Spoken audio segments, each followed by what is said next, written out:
So today I am out testing Winchester Deer Season XP 300 blackout rounds.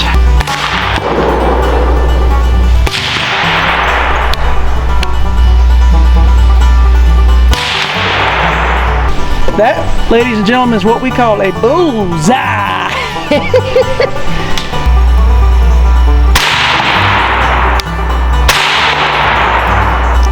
Well, that watermelon just exploded.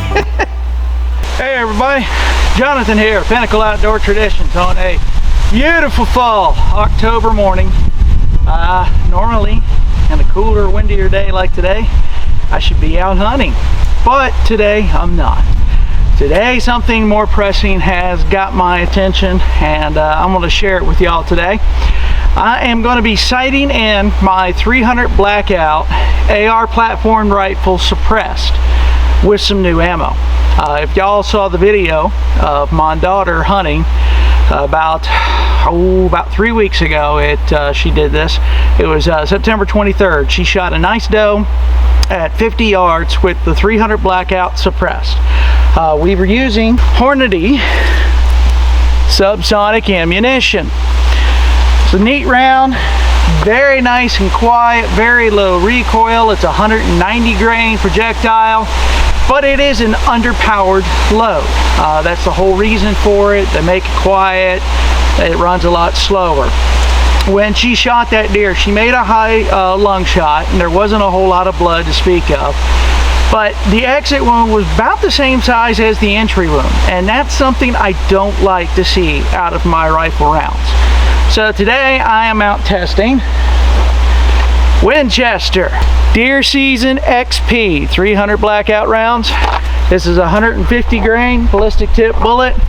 According to some of the research I read, it's, saying that it's got the best expansion on the market, and it's just a really awesome solid round. Before I go deer hunting with it this coming Friday in South Carolina, I want to make sure that it is true, that it is actually going to expand like it says it's gonna. So what I've done today is I've set up the range. I've got a target at 25 yards, which is where we're going to start. And whenever you change ammunition in any gun, you're going to have to adjust the sights. No matter how the gun's set up, you still have to adjust the sights because you're changing the ammunition. It's going to change the ballistics and how the bullet runs. So we're going to start at 25 yards, work to 50 and 75, then out to 100 with the new ammo, and get it sighted in. But what we're also going to be doing is I've got some watermelons at 100 yards up at the top of the hill. I picked watermelons for two reasons. One, they're on sale. So, hey, if I can find something that's going to be inexpensive to shoot at, that's what I'm going to do. Two, most people will state that a watermelon has about the same density of, say, like a human skull. It's about the only fruit out there that closely resembles just body tissue, muscle tissue, that kind of thing.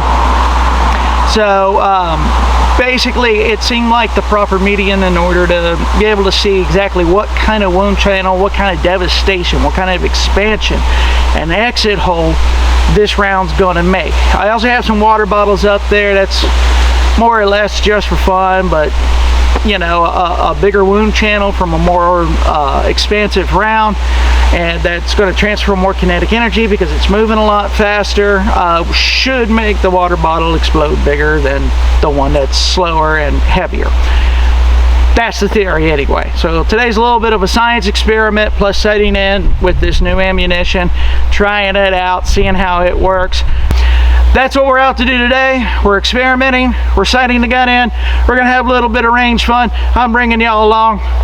Stay tuned, watch the fun. All right, so before I set up the gun to start sighting it in with the new ammunition, it's already sighted in for the 300 blackout with the subsonic ammo.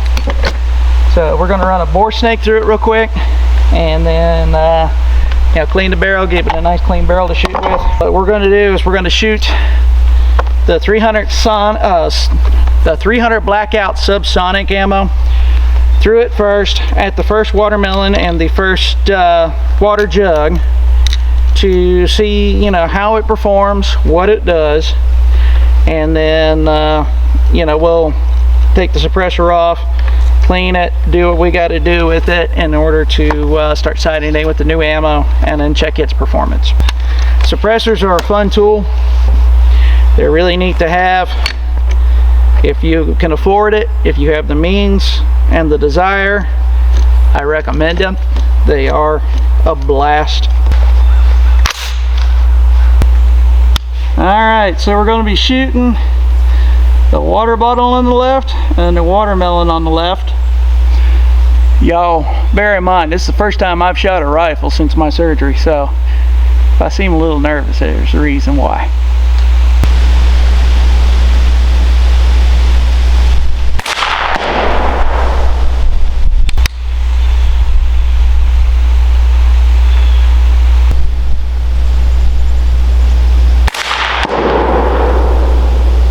Well, that had a nice pop sound to it. That was pretty cool.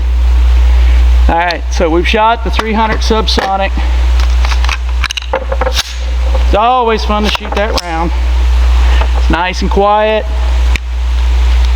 and it has been dialed in. It is accurate, but like I said, the wound channel, the expansion just wasn't what I was looking for. So we're up in the game to a different round, something that's going to be faster. It's got a 16-inch barrel and a suppressor, so that's going to get it moving a lot faster too. So we're going to go check out real quick how those did on the watermelons and everything, and then we'll switch over to the other ammo. So y'all can see that blew the side half of that melon out. It didn't quite catch dead center. It hit off a bit, but that was my fault. You can see the wound cavity there. As far as that goes, entry hole is right there.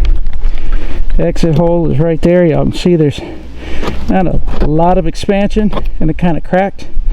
This is the kind of performance that I saw with the doe that my daughter shot. Just a small exit wound. I mean, it blew the water out and it cracked it a little bit, but with a bigger round, the whole backside is split all the way down, and the exit hole is a lot bigger. So let's see what the Winchester XP has to do. Obviously it will kill a deer, but not as good as I want it to. Alright, so we saw what that round did to the watermelon. It blew a pretty good chunk at her. About a quarter of it blew off. I did not hit the melon squarely. That's my fault. I, you know, pulled the trigger a little bit there. But idea being is that we seen what ballistically that particular round, a 300 Subsonic by Hornady, will do to that particular piece of fruit, which is a pretty good sized dense piece of fruit. So it shows what it does to flesh, to muscle. We have now already cleaned the barrel. I've loaded one round right now of the Winchester XP into the magazine. We got to load it in the gun and shoot. First shot we're going to take is at 25 yards, and we're going to do it without the suppressor. A suppressor, by the way, is basically a muffler for the end of your gun, which means the inside diameter of the baffling of the suppressor is slightly larger than the barrel itself. Well, what does that all have to do with my first shot? When you're shooting a suppressor, you have to make sure your gun can actually stabilize the round as it's leaving the barrel before putting the suppressor on. If that round, that barrel, for some reason or other does not work out and it starts to tumble, it will tumble inside your can and it'll destroy your can. And you're talking thousands of dollars now down the drain. So we want to take one shot, add a piece of paper at 25 yards, just make sure that we have that perfect little circle, no inflections up or down, no keyholes, nothing like that, and then we can put the suppressor on and start shooting it. One of the odd things about a suppressor, now I'm not that worried about my gun in this round. A 16-inch barrel should have no problem stabilizing a 150 grain bullet, but I'm going to do it anyway because good practice makes for good results. and that's what I like to do. So if that's what needs to be done, one shot ain't gonna hurt me, right? Okay, we are shooting 1 round of the XP. Y'all can see the suppressor's not on there. I'm gonna hit that target at 25 yards. Shouldn't have a problem hitting it. And we're just gonna make sure that the round is properly stabilized in flight.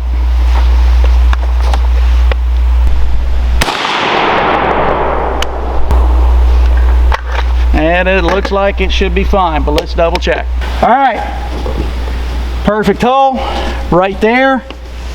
No inflections up, down, left, or right. Just a perfect symmetrical hole right through the 9, or right above the 9, which is pretty good considering I was aiming there. Means that sighting it in shouldn't be too terribly bad. But that right there, I'll take that. That means the bullet is being stabilized. On to the fun parts. So we've got our target at 25 yards. I've got 5 rounds loaded into the gun. Turret caps are off the scope so that way I can make adjustments as needed. Idea being, I'm really adjusting left and right. If it's still shooting high here at 25 yards, I'm all right with that. You know, a couple inches high ain't gonna hurt none. Because when they take it out to 50 and then to 75, it'll bring that bullet down for me. So we're gonna see how she shoots, see what adjustments need to be made. Once you add a suppressor to the end of a gun, you're elongating the barrel, which means that you are affecting the accuracy of the round. You are actually changing the way the bullet flies. The speed and everything changes. So if you're gonna shoot a suppressed rifle, you gotta sight it in with the suppressor.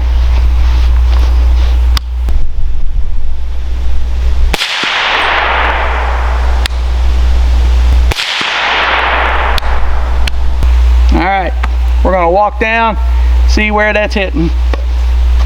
Yeah, I can't quite tell. I think it's hitting above the 9. But let's go double check and make sure. Always be safe. Unload a gun before we walk down. Alright, looks like shot 1 and 2, or 1 and 2 right here. So the first shot without suppressor was there. You see the suppressor itself brought it down about a ½ an inch. But hey, that's 2 shots touching right there at 25 yards, just above the X. I think personally I'm good taking this out to 50 and seeing how it does. That's pretty impressive. Well, you've got the target out 50 yards. I also put a little white label sticker on the holes that are already been shot, so that way we know where the new shots are. I'm really impressed that those 2 shots that I just took were touching like that and made nearly the same hole. That's pretty impressive on the ammo side of things. You know, the Hornadies aren't even holding that tight a group, so it might mean that this gun actually likes that ammo, which is good. So you know, further out we get, of course, further those things are going to spread. So I'm not saying it's going to do that at 100 yards, but so far I'm pretty impressed with the ammo. It's the first time trying it. So we're going to see what happens here at 50, how many adjustments we need to make, what we need to do.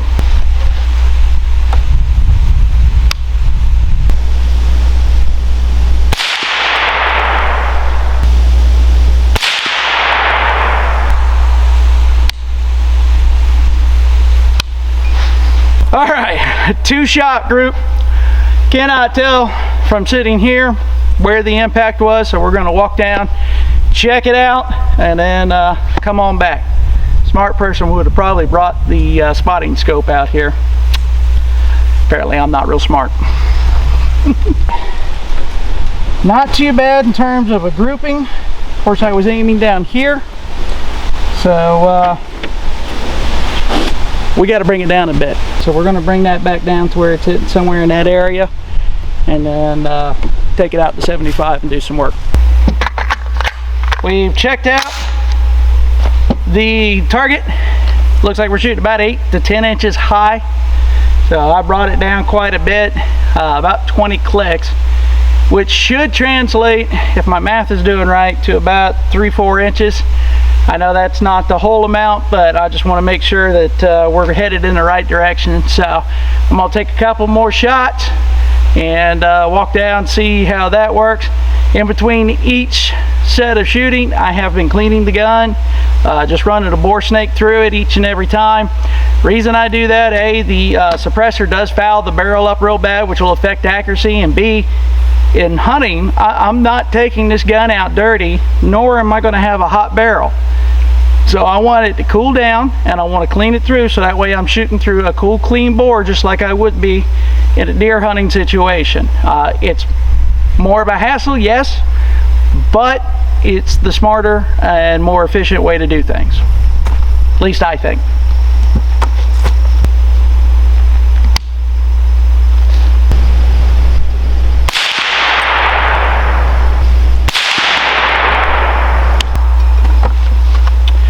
All right,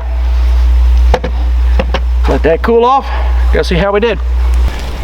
As y'all can see, these two holes right here are the two new ones that I just shot. So that brought it down half the distance by doing 20 clicks.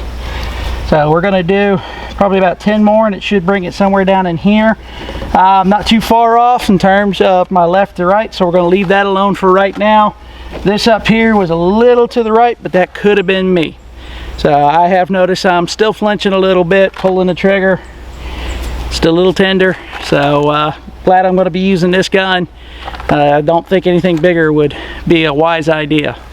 So, not bad. Okay, brought it down, 10 clicks, cleaned the bore, everything's cooled off, 2 more rounds.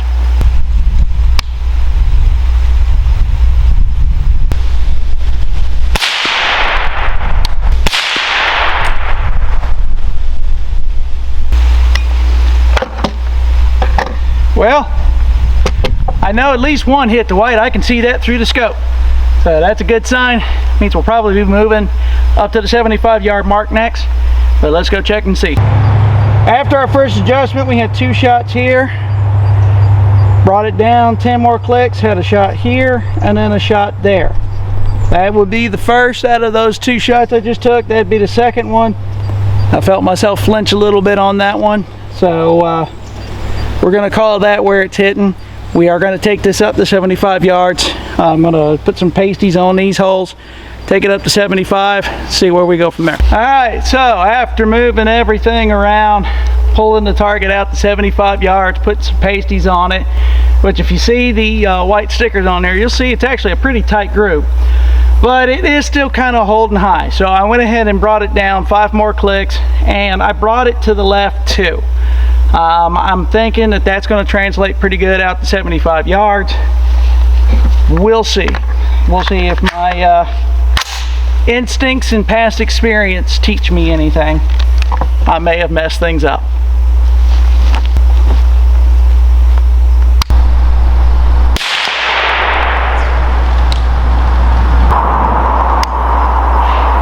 All right, so I saw where it hit. It hit a couple inches high in that white sticker, so I'm gonna go ahead and bring it down a little bit more.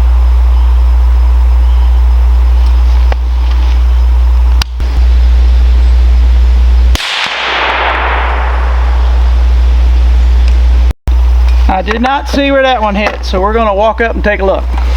Okay, first shot, right there.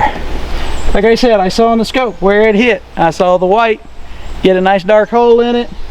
Saw it hit that, you know, pasty white sticker there. Saw the hit. Brought it down 5 clicks. That, ladies and gentlemen, is what we call a bullseye. That I'll take. That's awesome. That is a really nice dead ringer, 10 ring bullseye. So, I'm good with that. We're going to go ahead and start shooting at the 100-yard target next and see how that reacts. Yay! We're getting there. We walked up, saw 75-yard shots. They look really good. So we have moved on to the 100-yard target. It is up at the top of the hill up there. I have cleaned the bore, loaded 2 rounds, got everything set. I have not touched the scope. The adjustments I made at 75 yards seem to be spot on. I'm expecting fairly close here at 75. The target at the top of the hill is another silhouette target. It is a brand new one. So there's no holes or anything on it. So once we take our 2 shots, we're going to go up, take a look. Whatever new holes are there is where I'm hitting.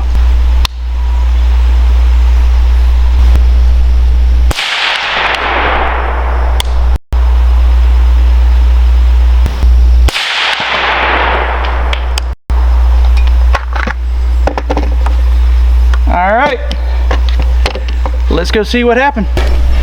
Not bad. Grouped real nicely. I mean, they're just barely not touching. So we're about,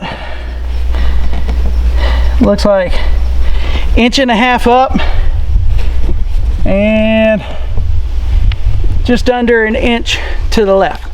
So a few adjustments to be made with the scope. See if we can bring it down some. Okay, so we brought it down 4 clicks and I brought it over 4 clicks. Now it was a little higher than that. It was 1.5 inches, but I want to go ahead and just bring it down 4 and see what that does. If I need to bring it a little bit more down, I can. I also moved the target to the right just a touch. I looked like I was shooting pretty straight on, but I know it was to the left of my table and kind of my line of sight. Sometimes those angles will cause you to be off a little bit as well. So we're going to take 2 more shots, see how it does.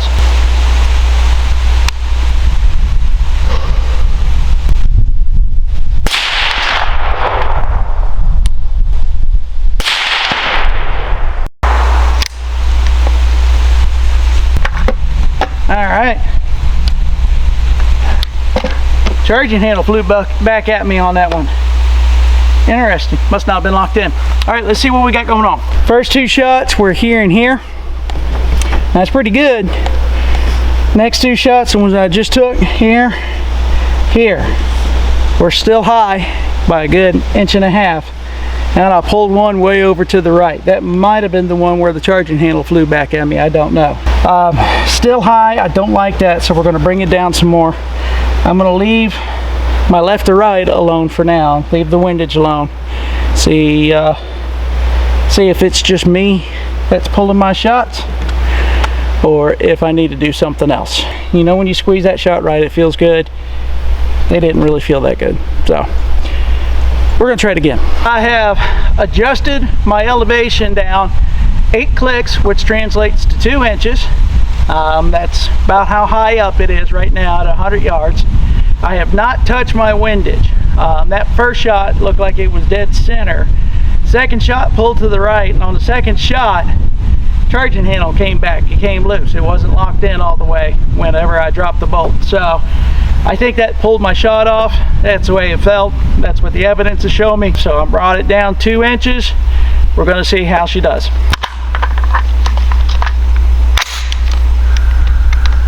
Make sure it's locked this time.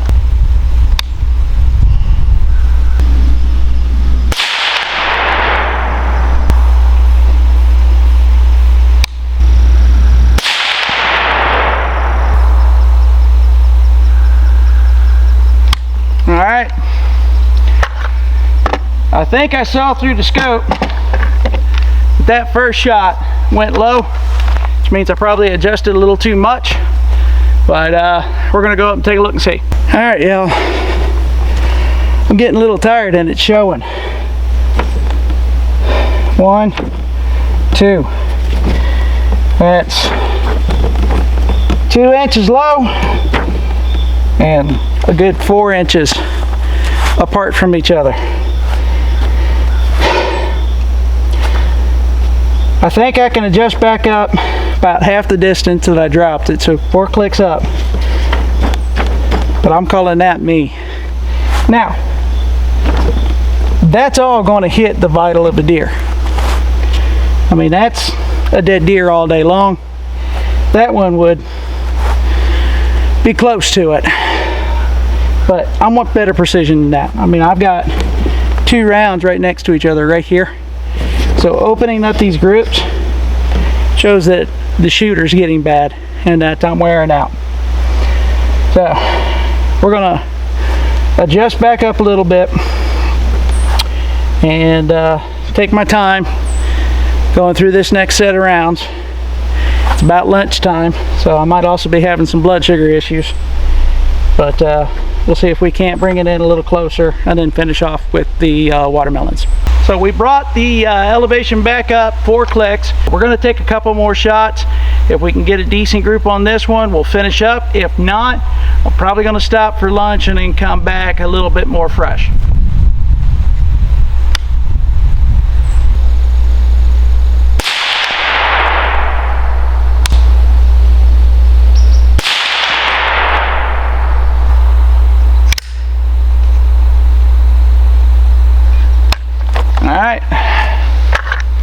quite tell where those hit, so let's go take a look. All right, folks, we got our bullseye, and I'm pretty sure that's my other one. So that's about a 2-inch group, give or take, and that's probably me, but both those shots felt pretty good, so I'm still calling that more than good enough to kill a whitetail deer. Dead on bullseye on that first shot, I believe, but that's good enough. So what we're gonna do, clean the gun, clean the barrel again, load up 2 more rounds. I've got the watermelon and the water jug sitting right here. We're gonna shoot them, see what happens to the watermelon and the water jug in order to see what type of wound channel, what type of inertia driven damage this round will do. But I believe I'm gonna hit my target, that's for sure. I'm excited, let's see what happens. All right, last 2 shots of the day. We're gonna shoot at the watermelon, shoot at the water jug, compare the two between the 300 blackout suppressed subsonic ammo by Hornady and the Winchester XP Deer Season ammo by, obviously, Winchester. I can tell you, I've been impressed with this ammunition today already. It's been very accurate. I know the last few shots have not been on my part, and I do apologize for that. But I have confidence in this rifle. I know it's me. I know it's the fact that my shoulder's wearing out. I'm physically wearing out, running out of juice, and it's messing me up. And really interested to see what it does to this watermelon. So let's get our ears on and shoot.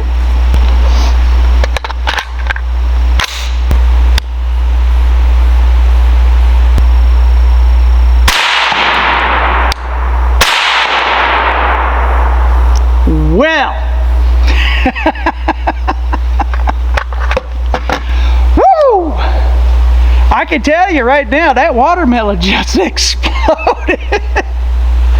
Holy cow, that is a huge difference between the 2 rounds, and that's what I was looking forward to seeing. That's what I was hoping. That's what I was expecting. Let's see what it did to the water jug too. I can't wait. For some reason, it smells like watermelon up here. All right, well, I mean, as you can see, it blew this one apart. This melon here, a chunk about the size of my hand, is what kind of kinetic energy it produced. And kinetic energy is important. That's what makes wound channels. That one just concussed out. I mean, all over the place up here. It's in pieces. It's fruit salad at this stage. And man, that's impressive. That's really impressive. No idea where it even hit, but seemed like it hit pretty square, pretty dead on too. So yeah, I think we found a new deer round for sure. And in case that's not enough, this is the one we shot with the suppressed Subsonics. Y'all can see here, entry hole, exit hole, not much bigger than the entry, and some cracks. The Winchester, there's my entry right there. Entry hole's normal size, came in on the side, blew the whole side out, cracked it all the way up to the top of the lid, exited somewhere around in there. That's the hole right there. It did a lot more damage. Guys, I think there's a reason why that subsonic stuff didn't leave much in the way of a blood trail. It just doesn't have the kinetic energy. And that is a very important fact to know about your ammunition if you're going to take it out and use it hunting. You know, how well it flies is all well and good, but how much kinetic energy does it do? Because you can see the damage is a lot more extensive when you have a faster round that produces more energy. Bigger ain't always better. Speed kills too. The biggest thing is you want kinetic energy and expansion when it comes to hunting whitetail or hunting any big game animal. The experiment today, Hornady Subsonic and 300 blackout versus Winchester Deer Season XP. Which one creates a bigger wound channel? Which one causes more damage on impact? That one out. I'm sorry, you can argue with me till the cows come home. The way that melon exploded, that one won out. all day, all night, twice on Sunday. This is what I'm going to be hunting with the rest of the season, right here. I'm impressed. I really am. I had a feeling that with the heavier, slower round, that by stepping up the speed, lightening up the weight a bit, getting somewhere in that mid-range in terms of bullet weight and getting that speed up to where it needs to be, that I was going to have better performance. I was right. That's, in my opinion, that just confirmed it for me. Evidence shows that's the stuff. So 16-inch barreled AR platform rifle, a dead air nomad suppressor, 300 blackout. I've done 21 rounds today, got it dialed in good enough for what I need it to do. I think it's going to be really good if I come back out fresh and shoot it some more. I think the last few shots and the widening group was just from me, and the end of the day, I'm pretty impressed. I mean, the bullets were actually flying really good and straight. It was grouping really nice before I started wearing out and getting past my lunchtime. In terms of recoil, that thing is very light. It's easy, it's manageable. I've shot 21 rounds today. My shoulder's a little sore, a little tired, more or less, but otherwise good. And so that's going to be key for me. I got to be able to shoulder it and know that I can shoot it and handle it, and that's what I did today. I proved that to myself, as well as what round's going to cause the bigger wound channel. I want them things to bleed and die quickly. That's the whole point. So y'all can go ahead and drop me a comment if you like my little experiment. If you think I'm stupid, you can drop me a comment too. I probably won't respond. I'll be honest with you, negative comments don't get anything from me. But hey, you know, it's the internet. Everybody feels like they got to say something, so go for it. In the meantime, I'm Jonathan with Pinnacle Outdoor Traditions, telling you whether in the woods or on the water, get outdoors, make some traditions of your own. We'll see y'all on the next one. Hope y'all enjoyed. Bye.